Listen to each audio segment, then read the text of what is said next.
And now it's time for Guerilla Roundup. They'll let you know what happened overnight when things transpire you whilst you sleep. Right there in the loop you keep. Hello and welcome to the Guerilla Roundup for the fourth and, as it turns out, final day of the Brisbane Test match. I'm pleased to be joined today by Arnav Kolkar, who's been with us before. And welcome, Arnav. Hi. Uh, so I'll ask you, if you will, just to summarize where we started today and where we ended today. Well, England came out to bat for one at 134 for six, and Will Jackson, Ben Stokes did well to survive under the lights last night. And it seemed like they would put up a decent score after they batted through the entire first session. Most of us were expecting Australian bowlers to come out and take early wickets and probably bundle them out and win by an innings and something. But uh, they drew level. They took the lead to a certain score, and then, well, Steve Smith with a blinder to his left just dismissed Will Jacks, and that shifted the momentum. And when they say wickets come in pairs, and Ben Stokes was dismissed shortly after when Alex Carey stood up to the stumps, switched the momentum in Australia's favor, and then there was no coming back from that, I guess, after two set batters are out. Indeed. And Australia knocked it off the 68 runs required, knocked it off loss of 2 wickets. Yeah, I think small positives for England in those two wickets. Gus Atkinson bowling really well towards the end. I feel Mhm. he got into a good rhythm towards the end, hitting the right lengths and got the two wickets he deserved. But it was too little, too late. You can't be Yeah. doing that in the like fourth innings. You can't be expecting to defend a score like 68. So Yeah. the batters obviously let their bowlers down in terms of not giving them a score that's Mm. good enough to defend. Well, And let's yeah. let's let's talk about this morning. Uh, so as you say, a lot of people were thinking, well, England are likely just to fold and Australia win by an innings. And we came out a warm and humid day in Melbourne, so good weather to be batting in, not so great to be bowling in. And 2 hour session to lunch. Uh, how would you describe what happened in that first session? I think England sensed the conditions well. You could see Ben Stokes and Will Jacks just block the ball where it should be blocked and not really go for a drive or go for a shot. They were just rotating strike, taking the singles. And you can see from their strike rate, I think both of them batted with like a strike rate of below 50, below 40 even. Like Will Jacks was 44 strike rate, Ben Stokes 32. So they were really conservative with the way they were scoring runs. And I think they did the right thing in terms of going for tiring Australian bowlers out in the sun. Yep. So maybe they could try and attack them after the break. And I think that's where they lost their wickets as well, because both of them went for shots to cut the ball down to third man, and one went to slips and one was caught by the wicketkeeper. Well, as far as the first session was concerned, I've got to say I felt some relief over the fact that we didn't see the madness of England destroying themselves. It's really the first time in this series that I've seen England apply themselves to the situation and say, okay, if we can bat time, uh, we'll get runs here and there. They only scored 59 runs in the session of 23 overs, I think it was. The overs were cut back partly because of injury issues and some equipment issues. But uh, to to be able to go back to that state of play is something that England have failed to do entirely in this series up to now. And Yep. so sure they only scored 59 runs, but there were 59 runs that put England ahead and put them in a platform where if they could manage the same or slightly better in the second session, they might move into a winning situation. And they obviously knew that that was unlikely, but they gave themselves a chance.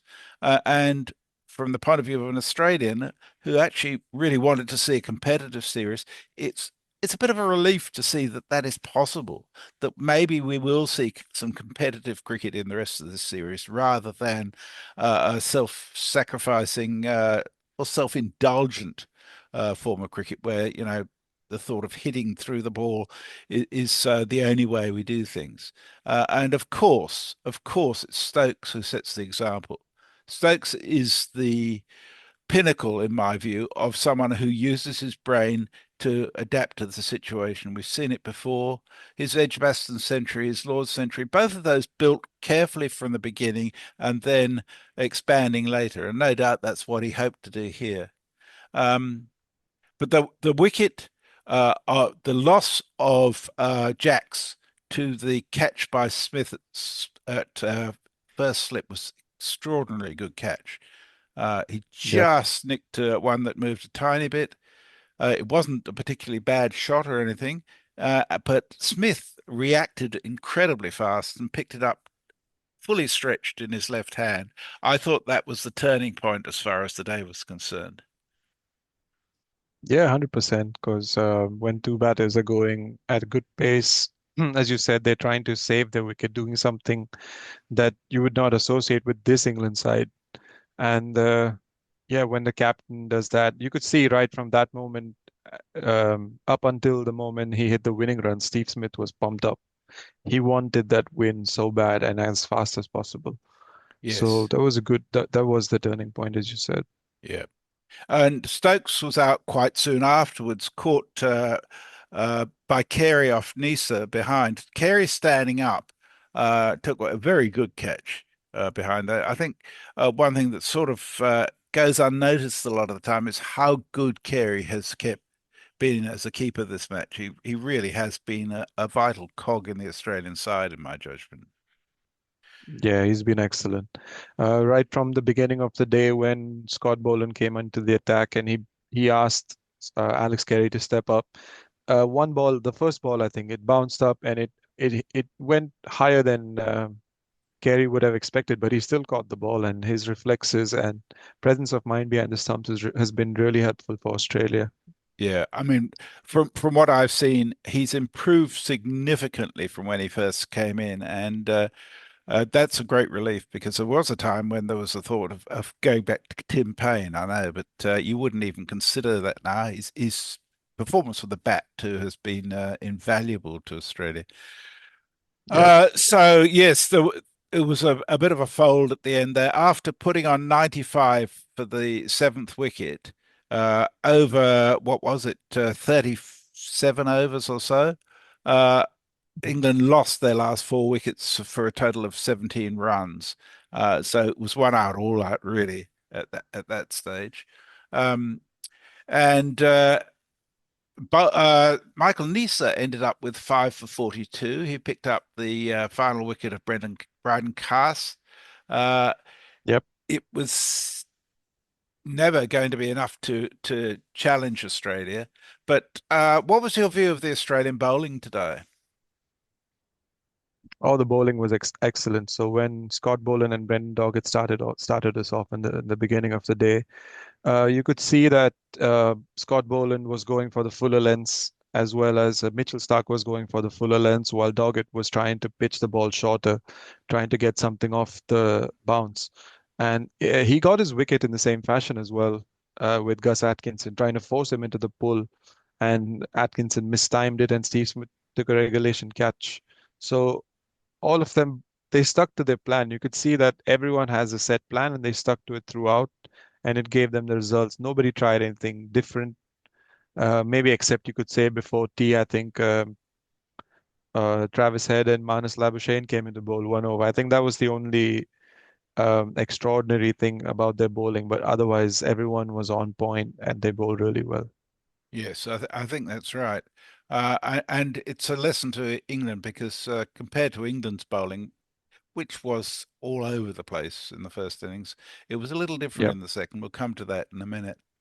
Ironically, actually, Nisa, having taken 5 wickets, may actually no longer be playing in Adelaide if Cummins and Lyon are coming back in. Uh, Yep. it's going to be tricky for them to find any way of any place in that team. Um, That's true. Jai Richardson's been doing well for Australia A as well. I think he took 4 wickets yes, he in one did. in the first innings. Yes, So they had it's I think they're spoiled for choice in terms of the pace attack, and all of them are in good nick right now. All of them are in good form and seem to be I think that's a good problem to have compared to England on the other hand, when you're looking for solutions, but you don't really have those many options. I think that's a good yes, thing for Australia. yes. So the Australian second innings was brief. They didn't want to hang around. They went at 7 runs and over to score 69, but there were a couple of wickets. Travis Head was bowled by accident. So no, he hit it onto his own stumps, but he had 22 off 22 balls, and Marnus was out for three. Uh, Stephen Smith seemed a little fired up. He had 23 off 9 balls. They were keen to finish it Yep. before the rain came in. But just talk to us a bit about what happened between Stephen Smith and Jofra Archer.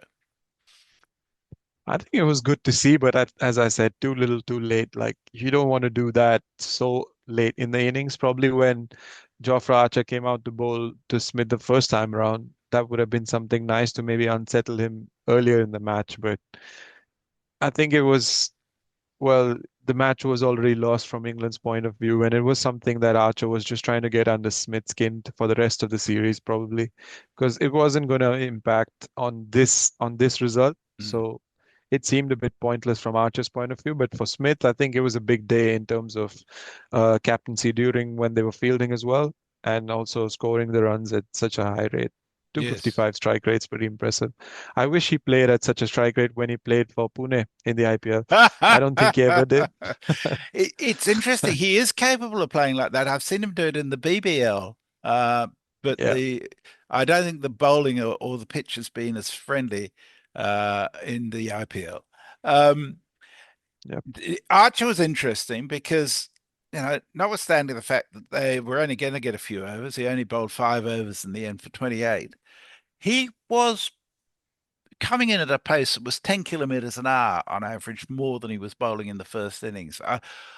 I'm just a bit stunned as to why he couldn't find that pace in the first innings, because he really did have something going for him today. Maybe he was pissed off because people have been getting on at him about that stupid pillow thing. I mean, I have yeah. no understanding why anybody should criticize anybody for taking any equipment to the ground, but yeah, it was just I ridiculous. think some players they need something like well, Michael Jordan's like the prime example in sport when he needed something in a game just to get himself going mentally. Yeah, I think yeah, Jofra Archer is one of those kind of players where he requires that, and you saw that with the altercation with Steve Smith, but that was too late in the game. If that would have probably I think if he's the one who initiates it, he could get a good response from a batter next time round as well. He doesn't have to wait for the batter to have a go at him. As you saw today, it was Steve Smith that went up and said yeah, something to him first. yeah. So, You yeah, made a very good point on air, though, that I think is underestimated in terms of the importance of how Australia performs versus how England performs, and that is partnership bowling. How the yeah, Australian bowlers work in support of one another quite clearly. There yeah. doesn't seem to be any of that going on for England. Yeah, everyone's just trying their own thing. And um, when Jofra Archer was going at a consistent line and length, you could see Gus Atkinson spraying the ball around, conceding around 6 or 7 runs and over. And when Gus Atkinson's getting the wickets, you see Jofra bowling at high speeds, but at really the wrong length. And he conceded, I think, 15 runs in 1 over to see Steve Smith at some point in the second innings. So, yeah, Yeah, it's all about consistency. it is. And, even when bowlers appear to be one out in a team, they're almost always supported by somebody else. Like Shane Yep, Warne would have Glenn McGrath at the other end, or Mitchell Johnson had, I think it was Marcus Harris, didn't he, in that year when he did so well? And yeah. there's no sense of that in the England bowling attack. It is quite frankly, the England bowling's been shambolic in this match, and that's a real concern. The one thing I would I say think about they were today that so. Sorry, go on. Yeah, no, I was just saying, I think they were so reliant on James Anderson and Stuart Broad for so long that they did Yes. not really develop other bowlers that would take over when eventually these two would retire. So Yeah. I think Yeah. that's a gap that's in their bowling for a while now, for the last since the last Ashes, I would say. Yes. So Australia go 2-0 up. We move from here on to Adelaide in 10 days' time. I understand that England are a bit exhausted. They're going to go to Noosa on the Sunshine Coast for a few days rest. Mhm. Uh, but what do you see as likely changes when we get to Adelaide? Firstly, from England's point of view. I reckon Mark Wood comes back in. They're Mark probably Wood going said to. himself he's not going to be fit for Adelaide. Oh, okay. He's hoping to make Melbourne. I think he'll. It's unlikely. I think he's more likely to make it for Sydney. I think then their best bet would be going with the same side and probably promoting Will Jacks up the order.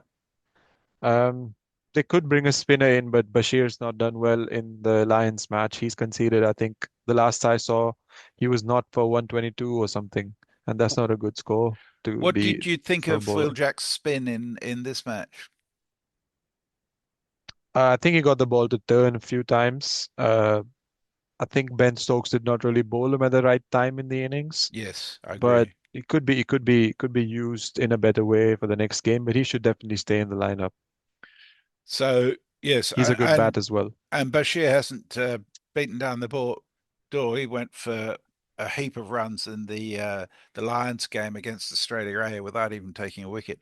Um, Yeah, it is a problem because Adelaide's a wicket where as you need to go in with somebody who can spin. I suspect Joe Root might end up bowling quite a lot of overs there as well.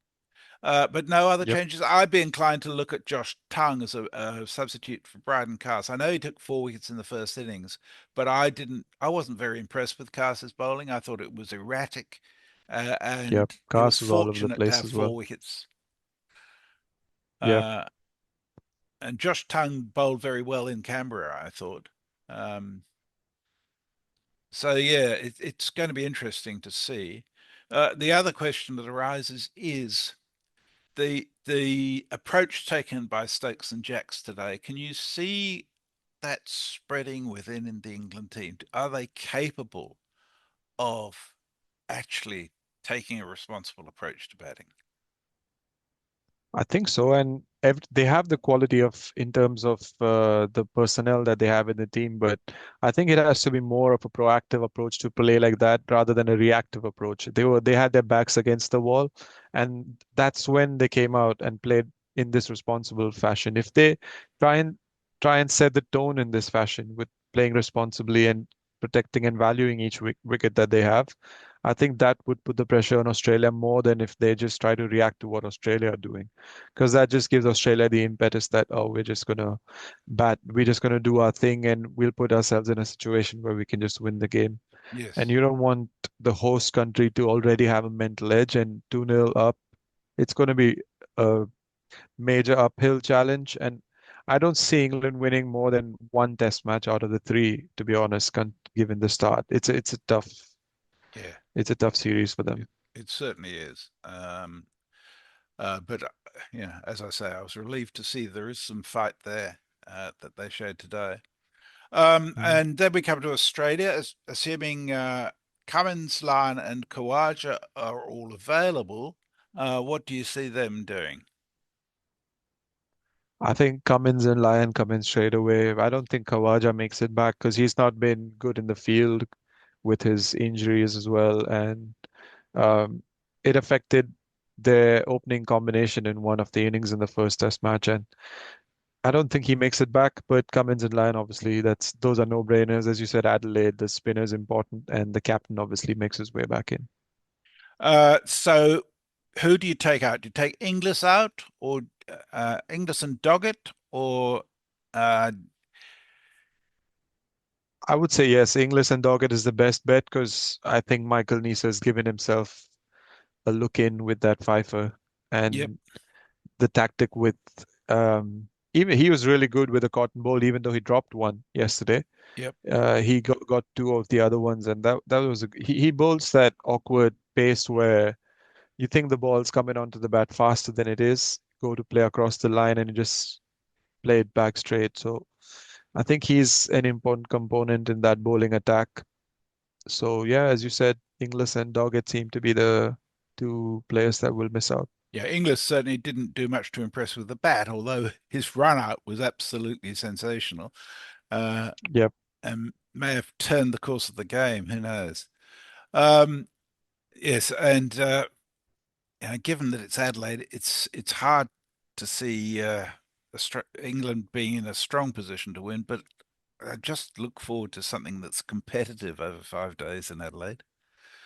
Yeah. So, how would you predict Adelaide going? Put you on the spot. Ooh, that's a difficult one to be honest, but I think it depends. Well, it depends on who bats first, I reckon. If England bat first, it's going to go the same way. I think if Mitchell Stark with a new ball first day of the test match, it's always, it kinds like a bad omen for England. Uh, Yes. I think Australia are going to win that match in a maximum of 4 days again, Yep. because I don't see England changing too much. They're probably going to do the same where if they're under tremendous pressure, that's when they will start protecting their wicket. But otherwise, you could see even Ollie Pope yesterday, he was at a point where he should have protected his wicket, and there were like 5 or 6 shots that he was really testing the bowler, It like, was "Oh, are like you a going to get me slow-moving out?" car crash. You could Yep, just yeah, see it you could was see it going to happening. happen. Yep, Yeah, it was horrible to watch, really. Um, few of it's them went over the slip cordon, and then he just got out. oh yeah, it was almost a relief to see him go there because at least we didn't have to keep watching those dreadful shots. Okay, Yep. so to go back to that day, what was the highlight of the cricket today? What moment would you remember from today most of all? Well, definitely Steve Smith's catch Yeah, and running all the way to the boundary to celebrate. That yeah, was nice. yeah, I think it energized the entire team, and they really started believing that they could get England out soon before the session ends, and that's what happened. yeah, And also coming into bat, scoring those 33 runs before the break, that really set the tone for just finishing it off in few overs in the final session. yeah, So, yeah. yep, Steve Smith changed the game for his team. Indeed. Indeed, he did. Well, you weren't in the studio today, so you can't give us any revelations about guerrilla behavior, can you? That's No, unfortunate. not really. Yeah. Well, thank you very much, Arnav. It's been great to have your view on things from somebody who's a neutral in all of this. It actually Yep. makes a change because usually we all have our own particular prejudices coming into this. But as you Uh, said, like I was hoping to see a competitive series as well. This is a yeah, bit disappointing. yeah, indeed. Okay, thank you very much. We'll catch you Yep. in the next touch. Bye bye. Yep. Thank you so much. Bye bye. There's the bear in there, and Hendo as well. There are jingles they play, and swear words to yell.